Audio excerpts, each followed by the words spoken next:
السلام عليكم ورحمة الله وبركاته. أهلا وسهلا فيكم مع وصفة جديدة من مطبخ زمان الخير. رح نعمل مع بعض اليوم الفلافل.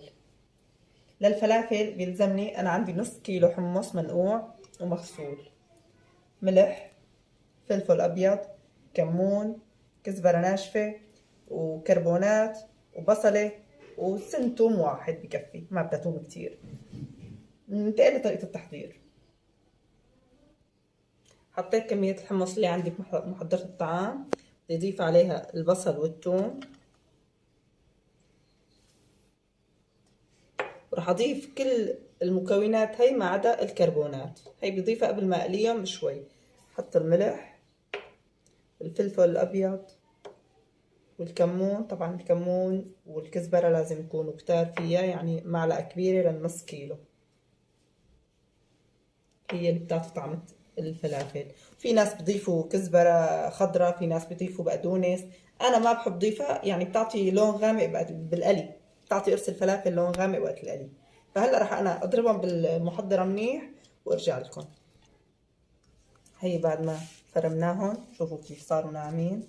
بامكانكم طبعا انتم تفرموهم بمفرمة اللحمة، يعني ما في مشكلة باي مفرمة موجودة عندكم، المهم يطلعوا ناعمين حتى ما يفرط القرص بالقلي. هلا هيك الخلطة معنا جاهزة، رح ننتقل للقلي. قبل ما اقليهم انا بدي احط الكربونات الموجودة عندي، يعني مقدار ربع معلقة صغيرة. انا شلت نص كمية الحمص اللي عندي، ما بدي اقليهم كلهم، اذا بدي فرزها ما بدي احط لها الكربونات، بفرزها مثل ما هي بس من غير الكربونات. انا هي بدي اقليهم هدول، فعم حط لهم الكربونات واخلطهم مع بعضهم. هلا انا معي القالب هاد، يفضل يكون مبلول حتى ما تلزق فيه العجينة. ناخد كمية، انا ما بدي اضغط كتير لتحت، انا وعم ساوي قرص الفلافل حتى ما يعجن، فعلى راحة الفلافل هيك، يعني على راحتهم، ما بدي اضغط كتير. ممكن نعمل له ثقب هيك بالنص، وممكن بلا. شايفين كيف؟ طبعا انا عم سخنت الزيت. هلا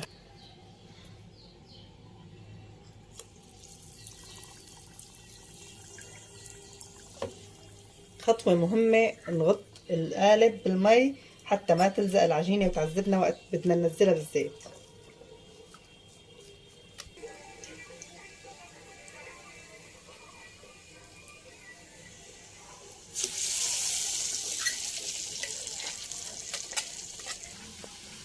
هلا هيك تقريبا في منهم صار جاهز. شايفين لونه ما احلى؟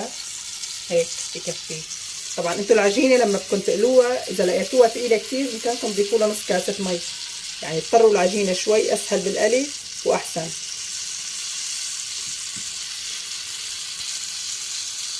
شايفين ما احلاهم؟ شوفوا اللون فاتح بشهي والله.